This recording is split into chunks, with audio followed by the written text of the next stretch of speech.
Hello, dear friends. We're thrilled to be back with another exciting video that's guaranteed to leave you amazed. As you watch this video, you'll find yourself captivated, just like the figures you'll see on the screen.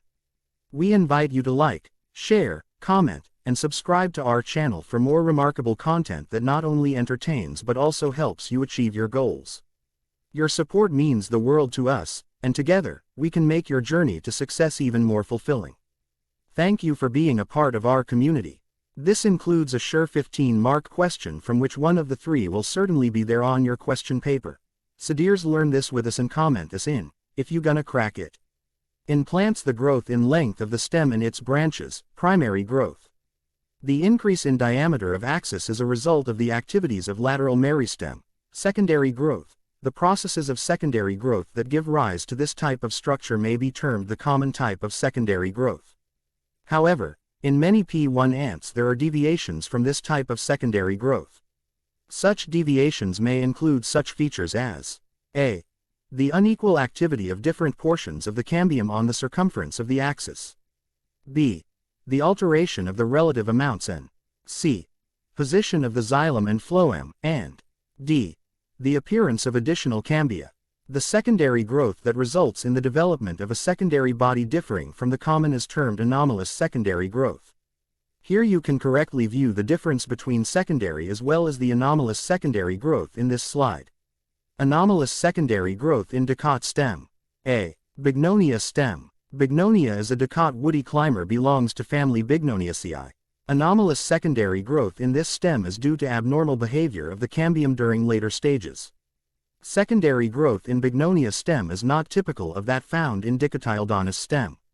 In some plants like Bignonia and other members of the family Bignoniaceae, the cambium is normal in position and activity for the first time, but immediately it cuts off different proportions of xylem and phloem at 4 alternative points in form of a cross.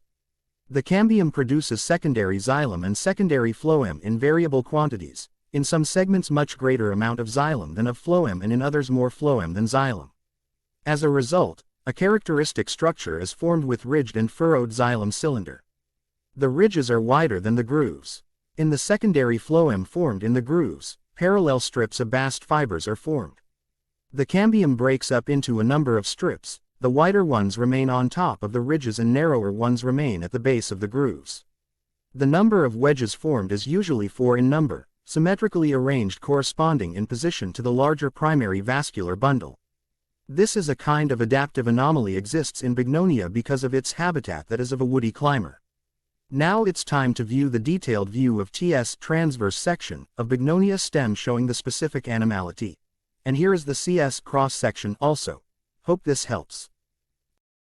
b. Boerhaavia stem. The abnormal secondary growth from normal cambium. In this type, cambium of normal type is present and persist, but by peculiarity or irregularity in its activity develop vascular tissues of unusual arrangement. In the vascular bundles of outer ring, strips of cambia are formed between the vascular bundles, which fuse with the strips of the fascicular cambium and thus form a continuous ring of cambium. The fascicular cambium produces secondary xylem to the inner side and secondary phloem to the outer side. The interfascicular cambium give rise to the conjunctive parenchyma to the inner side and secondary parenchyma to the outer side. Very soon the activity of this cambial ring stops. Later a cambial ring develops secondarily from the pericycle and becomes active. It cuts secondary phloem towards outer side and secondary xylem towards inner side. In between them conjunctive tissue is produced. As a result, a ring of collateral bundles separated by conjunctive tissue is formed. After a period of activity, this cambium also stops to function. Another ring of cambium arises outside, which behaves in the same pattern. Thus, in this stem several rings of cambia arise successively in a centrifugal manner. The abnormal cambial ring produces xylem and conjunctive tissue on the inner side and phloem and parenchyma on the outer side. The resulting tissue gives the appearance of concentric rings of vascular bundles embedded in the conjunctive tissue.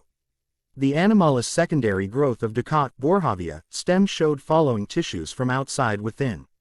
Epidermis. Single-layered epidermis consists of small, radially elongated cells. Multicellular epidermal hairs arise from some cells. A thick cuticle is present on the epidermis. Some stomata are also present. 2. Cortex. It is well differentiated and consists of few layered parenchymatous hypodermis followed by chlorenchyma. Parenchyma is 3 to 4 cells deep, but generally near stomata it is only one layered. Chlorenchyma is present inner to parenchyma in the form of 3 to 7 layers. Chlorenchymate's cells are thin-walled, oval, full of chloroplasts and enclose many intercellular spaces. 3. Endodermis is clearly developed and made up of many, tubular, thick-walled cells. 4. Pericycle. Inner to the endodermis is present parenchymatous pericycle, but at some places it is represented by isolated patches of sclerenchyma. 5. Vascular bundles. Vascular bundles are present in 3 rings. In the innermost ring are present 2 large bundles. In the middle ring the number ranges from 6 to 14 while the outermost ring consists of 15 to 20 vascular bundles. Vascular bundles of innermost and middle rings are medullary bundles. All the vascular bundles are conjoint, collateral, endarc and open. 2 vascular bundles of the innermost ring are large, oval and lie opposite to each other with their xylem facing towards center and phloem outwards. Vascular bundles of inner and middle rings may show a little secondary growth. The cambium produces only a little amount of secondary xylem to the inner side and secondary phloem to the outer side. As a result, the vascular bundles of these rings become slightly enlarged. Interfascicular cambium never develops between these bundles. Now here is the CS cross-section of the Boerhaavia stem and TS transverse section of the same. Hope this too helps. Anomalous secondary growth in monocot stem. A. Dracaena stem. Normally secondary growth happens in dicots and so, anomalous growth also. But, there are some monocots like Dracaena, yucca, agave in which anomalous growth is found. Normal structure. 1. Epidermal zone. It has single-layered parenchymatous epidermis which is replaced by periderm with cork cells. Cork cells are phellem or thick-walled and compactly arranged. Below this cork cambium or phelogen is found with few layers of thin-walled rectangular cells arranged in storied manner.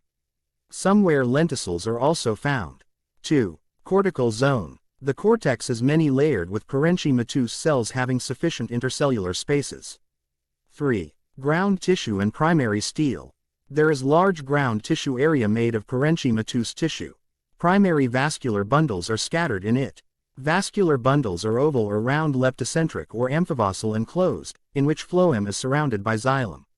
Anomalous secondary development. The secondary meristem or cambium originates in the deep layers of cortex or pericycle.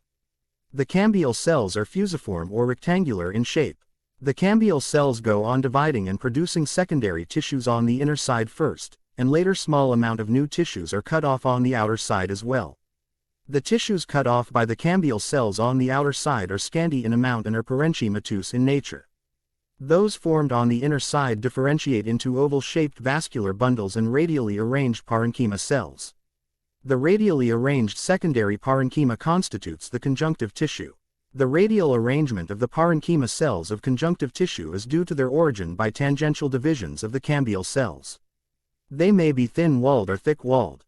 A few derivatives of the cambium divide anticlinally, then periclinally and even haphazardly to form xylem and phloem elements of the secondary vascular bundles. The secondary bundles are mostly amphivosal, some of them may be collateral as well. The small amount of phloem consists of short sieve tubes, companion cells and parenchyma. The xylem is made of only tracheids, usually with scleriform thickening and small amount of xylem parenchyma which have lignified walls.